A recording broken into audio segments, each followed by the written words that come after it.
Hello, this is Cato with CatoNuke.com. Today we are going to be covering the second video of the How to Create a WordPress Website series. And what we're going to be doing today is going over the back end of WordPress. So all the stuff that we're going to be doing is the editing, plugins, appearance, looking at how you would upload a theme, etc., etc.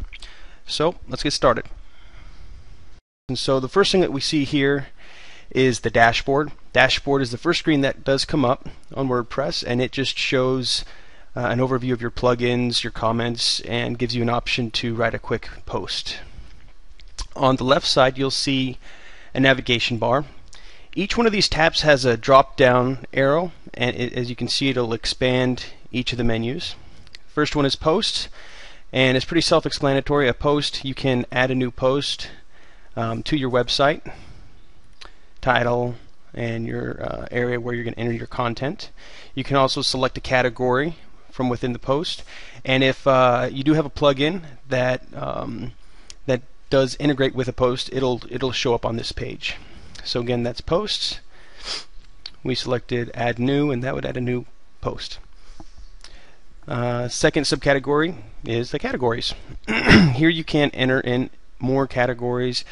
You can edit them pretty easy. Also, some people like to use tags on their post. This is where you do that.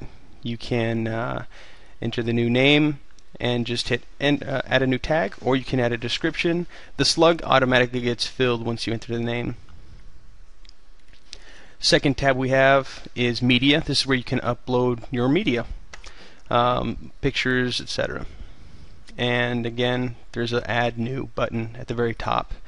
It's pretty self-explanatory. You just select the file and you hit upload, and that's it. Third tab is links.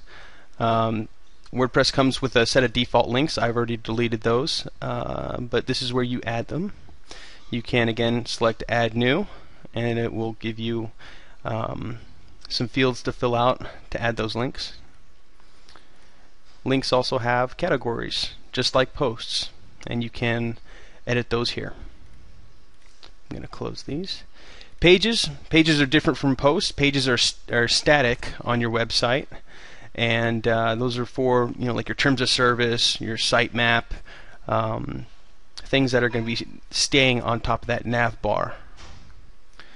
And again, just like the others, you can add new by clicking the button at the very top. Almost the same as a post. Next would be comments. Here you can moderate all comments that are made on your posts. You can delete them, you can flag them as spam so they won't be showing up again, etc., etc. Then let's see here. The next tab down is appearance.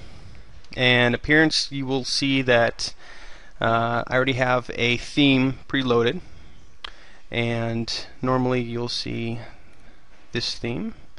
So as you can see, this was a theme we installed, and when you have new themes, they'll look like this, and all you have to do is hit the activate button. The appearance tab is also where you're going to manage your widgets.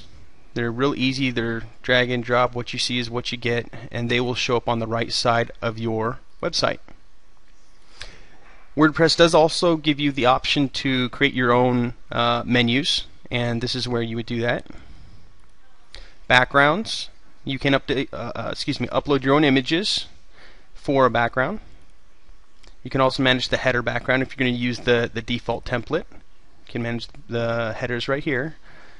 Editor, if you are savvy with PHP and HTML, you can upload or manage it from the back end. Sometimes you will want to change some things on the back side, like on the footer. Some people don't like the footers, and you can dive into the PHP and manage that from here.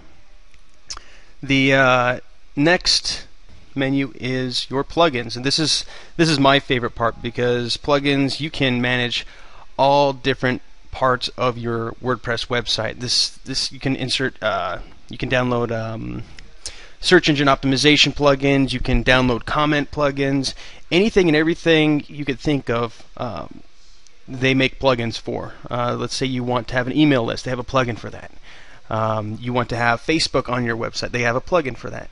It's sort of like the apps for your iPhone. A plugin is an app for WordPress, and they just make all different kinds. And you can add them just as easily like the other ones. You can hit the upload button up here, browse, install, and that's it. Once you have a plugin, you can edit it as well.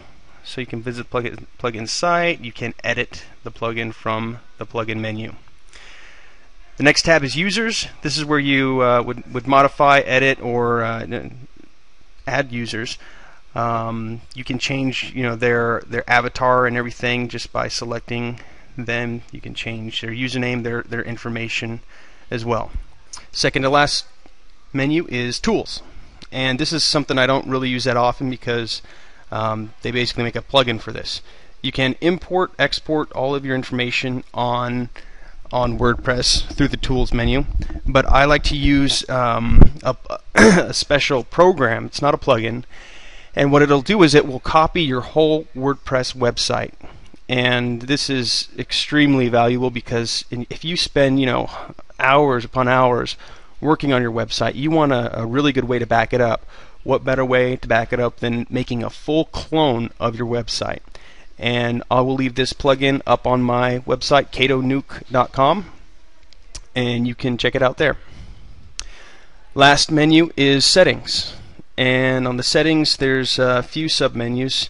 General, first is the site title, the tagline, and this is all stuff that we could have edited beforehand on cPanel when we were installing WordPress. You can also change the date.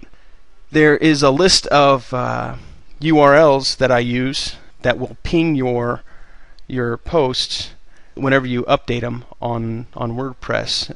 And so what that does is it'll tell the search engines that basically you have a new post and that they need to index it. And so this helps with search engine optimization because they will index it a lot faster. The next sub-tab is reading. You can change how many posts are on their front page if you want a full text summary. I prefer summary for the article feed. Discussion.